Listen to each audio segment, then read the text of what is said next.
Czytam i działam. Lekcje z książki, które wprowadzisz w życie.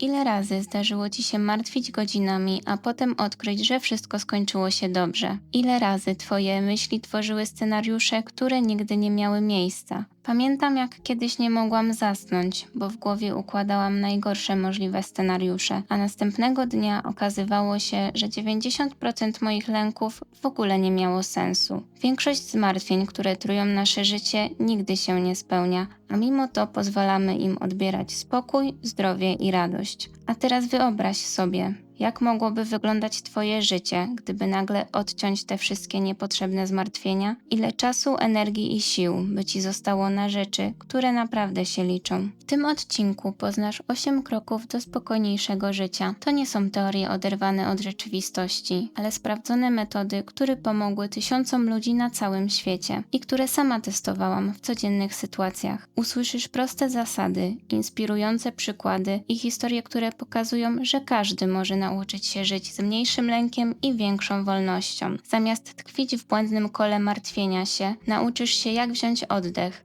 zatrzymać się i spojrzeć na swoje życie z zupełnie innej perspektywy. Część pierwsza. Podstawowe fakty o zmartwieniach. Najwięcej sił tracimy na rozpamiętywanie przeszłości i strach przed przyszłością. Tymczasem jedyne, co mamy naprawdę, to dzisiejszy dzień. Życie można porównać do statku podzielonego na grodzie. Jeśli jeden przedział zostanie zalany, reszta jednostki wciąż może się utrzymać. To działa też w praktyce. Od kiedy nauczyłam się zamykać cały dzień jak w takim grodziu, życie stało się łatwiejsze. Zamiast martwić się tym, co będzie za tydzień, zadawałam sobie pytanie, co mogę zrobić dobrze dzisiaj. Efekt? Nagle poczułam, że mam kontrolę. Podobne wnioski wyciągnął pewien marynarz. Mężczyzna przyznał, że jedynym sposobem na przetrwanie sztormów i strachu na morzu było skupienie się tylko na najbliższym zadaniu, tu i teraz. Gdyby pozwolił myślom odpłynąć w stronę tego, co może się wydarzyć, sparaliżowałby się ze strachu. Pomyśl, ile drobiazgów zaprząta Twoją głowę, a za miesiąc nie będzie miało żadnego znaczenia. Czy naprawdę warto im oddawać swój spokój? Część druga.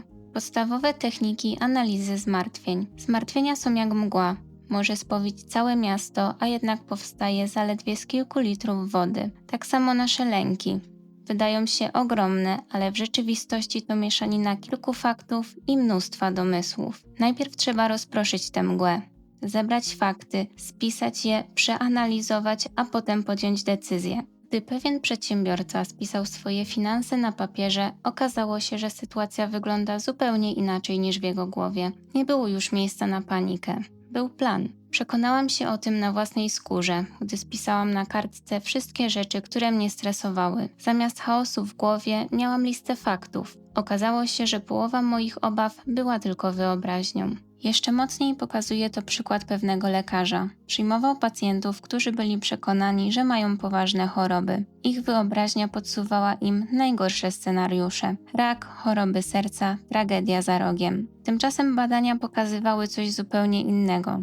Drobne dolegliwości, które łatwo można było wyleczyć. Okazało się, że największym lekarstwem na strach jest poznanie faktów. Gdy pacjenci zrozumieli, co naprawdę im dolega, większa część ich zmartwień znikała. Czy nie jest tak, że i w Twoim życiu część problemów była jedynie cieniem rzuconym przez wyobraźnię? Te historie pokazują, że niezależnie od tego, czy chodzi o pieniądze, zdrowie czy relacje, kiedy spiszesz i zobaczysz fakty, mgła znika i nagle okazuje się, że wiele lęków żyło tylko w Twojej głowie. Część trzecia. Jak rozbić nawyk martwienia się, zanim on nas rozbije? Zamartwianie może stać się nawykiem, ale jak każdy nawyk, można go zmienić. Najprostsza metoda to wyobrazić sobie najgorsze i pogodzić się z tym. Brzmi pesymistycznie, paradoksalnie daje to największą ulgę. Kiedyś musiałam przygotować się na wystąpienie i paraliżował mnie strach, że się ośmieszę. W końcu pomyślałam, najgorsze co może się stać, to że zapomnę tekstu i ktoś się zaśmieje.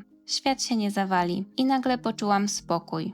Dopiero wtedy odzyskałam jasność umysłu i poszło świetnie. To samo przeżył młody inżynier Willis Carrier, twórca klimatyzacji. Popełnił ogromny błąd w projekcie i groziła mu kompromitacja. Gdy w końcu pogodził się z najgorszym, czyli z tym, że zostanie zwolniony, poczuł ulgę.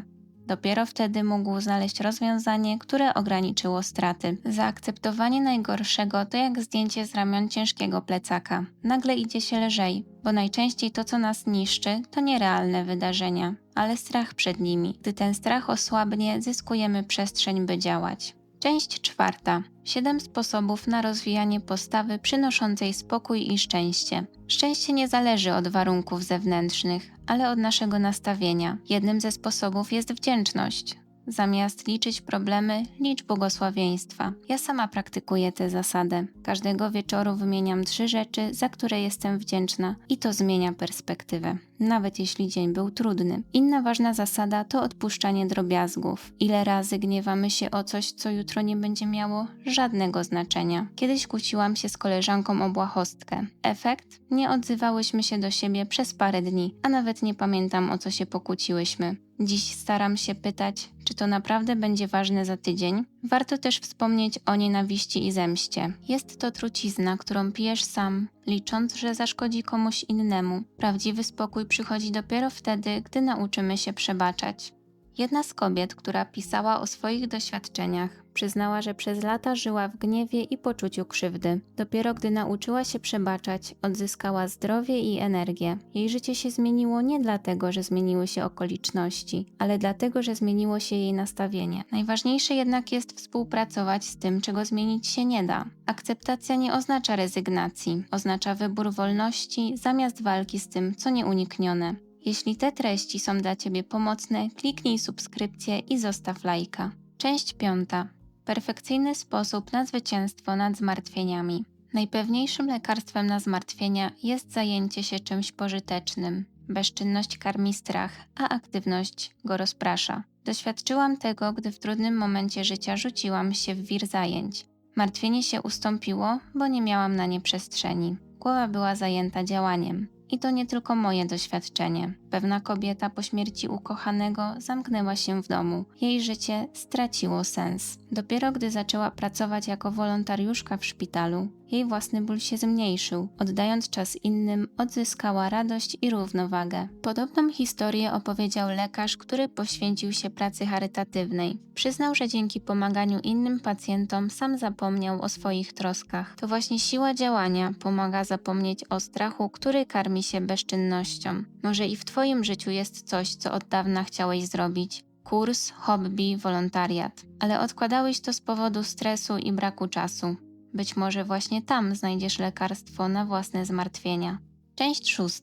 Jak nie pozwolić, by krytyka nas zniszczyła? Jednym z największych źródeł zmartwień jest strach przed opinią innych, ale prawda jest taka, że nie da się zadowolić wszystkich. Jak byłam w wieku szkolnym, rówieśnicy wytykali mi mój kolor włosów. Z biegiem lat zrozumiałam, że nie każdemu muszą się podobać. Najważniejsze, że ja się w nich dobrze czuję, a że krytyka mówi więcej o krytykującym niż o mnie. Prędzej czy później spotka ona każdego, niezależnie od statusu czy pozycji. Świetnym przykładem jest postać Abrahama Lincolna, który był wyśmiewany i atakowany na każdym kroku, a mimo to prowadził kraj przez jeden z najtrudniejszych okresów w historii. Wiedział, że jeśli będzie próbował przypodobać się każdemu, przegra. Krytyka jest jak cień. Zawsze będzie ci towarzyszyć, gdy idziesz do przodu. Jeśli stoisz w miejscu, może jej nie zauważysz, ale kiedy zaczynasz działać, robić coś ważnego, cień rośnie. I to jest znak, że idziesz w dobrym kierunku. Część 7. Jak zapobiegać zmęczeniu i zachować energię? Zmęczenie potęguje lęk. Wiem, bo sama nieraz zarywałam noc, aby się pouczyć do egzaminów czy skończyć projekt. I to właśnie wtedy pojawiało się najwięcej irracjonalnych myśli. Dlatego dziś świadomie planuję przerwy, spacer i sen. Nawet kilka minut ciszy może przywrócić energię i spokój. To niby proste, ale działa. Kiedy ciało odpoczywa, umysł widzi rozwiązania zamiast problemów. Jeden z biznesmenów, który przez lata żył w ciągłym stresie, przyznał, że dopiero nauka planowania odpoczynku uratowała jego zdrowie. Zrozumiał, że praca bez przerwy jest jak jazda samochodem na pustym baku. W końcu silnik stanie. Równie ważnym aspektem jest planowanie własnych zadań, zamiast odkładania wszystkiego na ostatnią chwilę, bo paradoksalnie im mniej mamy czasu, tym więcej tracimy go na zamartwianie się. Część 8. Historie ludzi, którzy pokonali zmartwienia. Na końcu znajdziemy historię zwykłych ludzi, którzy zastosowali te zasady. Kobieta, która latami żyła w lęku, napisała, że życie w szczelnie zamkniętych dniach pozwoliło jej wreszcie przespać spokojnie całą noc. Żołnierz wspomniał, że akceptacja najgorszego scenariusza pomogła mu przetrwać strach na froncie. Przedsiębiorca, który stracił majątek, odkrył, że prawdziwa wartość tkwi nie w pieniądzach, ale w rodzinie i zdrowiu. Mężczyzna, który przez lata cierpiał na nerwice, powiedział, że dopiero gdy zaczął stosować zasadę zajmowania się tylko jednym dniem naraz, jego objawy zaczęły ustępować. Te historie mają jedną wspólną puentę. Wszystkie pokazują, że siła spokoju nie leży w świecie zewnętrznym, ale w tym, jak my na niego reagujemy. Cała książka to 8 prostych, ale potężnych kroków. Żyj dniem dzisiejszym, analizuj fakty, zaakceptuj najgorsze, praktykuj wdzięczność, bądź zajęty, nie przejmuj się krytyką. Dbaj o odpoczynek i inspiruj się historiami ludzi, którzy pokonali własne lęki. To nie teoria, ale praktyka, którą możesz zacząć już dziś. Która z tych zasad najbardziej do Ciebie przemawia? Napisz w komentarzu i podziel się swoim doświadczeniem. Jeśli te treści są dla Ciebie pomocne, zostaw subskrypcję, lajka i włącz następny odcinek. Link do podsumowania filmu w opisie.